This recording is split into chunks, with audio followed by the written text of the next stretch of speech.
Hello everyone! Today I'll be giving a quick explanation of how to plan for your DBQ and group your documents.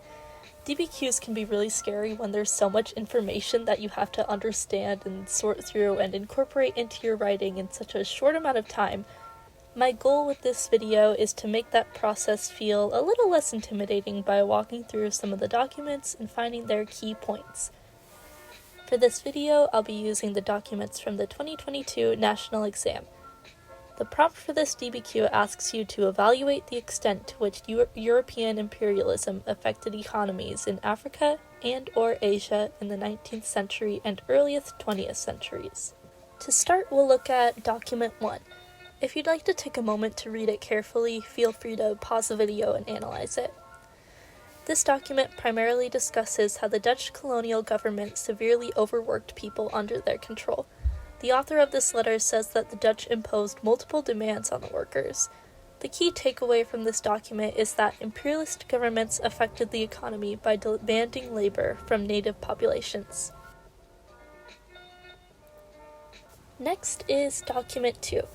Typically, I find charts and graphs a little bit difficult to understand, but this one is actually quite straightforward. It shows how exports of Indian textiles to Great Britain decreased, while imports of British textiles into India increased. What this document is trying to convey is that the British East India Company's presence changed the economy by influencing who would import and export what. As you can see in the graph, they determined that India would export very few textiles. What India did export will become clear in the next few documents. Document 3 is actually very similar to document 2. It states that India exported agricultural commodities in order to pay for what they bought from England. However, they had to export agricultural commodities because England had a high demand for these goods.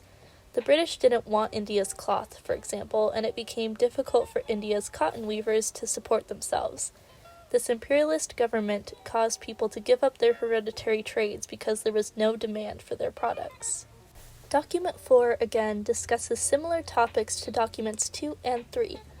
This document is an account of how associates for an English businessman would send large amounts of money and manufactured goods to a ruler in Africa. In exchange, the ruler allowed the associates to collect whatever minerals they wanted from his mines. This displays how imperialist governments would export their manufactured goods while importing natural resources from their colonies. Now, document 5 switches gears a little bit, but is reminiscent of document 1. In this document, a refugee from the Congo describes the horrible working conditions that they experienced under Belgian rule. The author talks about the dangers that the workers experienced and how the Belgians refused to pay them in spite of these dangers. The main point of this document is that colonial economies changed as workers were forced to endure awful environments for no pay. Next, we have document 6. Document 6 is an account of how an ethnic group had recovered their livelihoods under British imperialism, but had their livelihoods destroyed once the British imposed taxes on them. The colonizers also claimed that this ethnic group was living on private property and made them pay rent.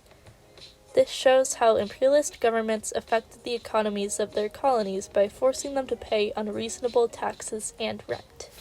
Finally, there is document 7, which has some topics that are similar to several of the documents.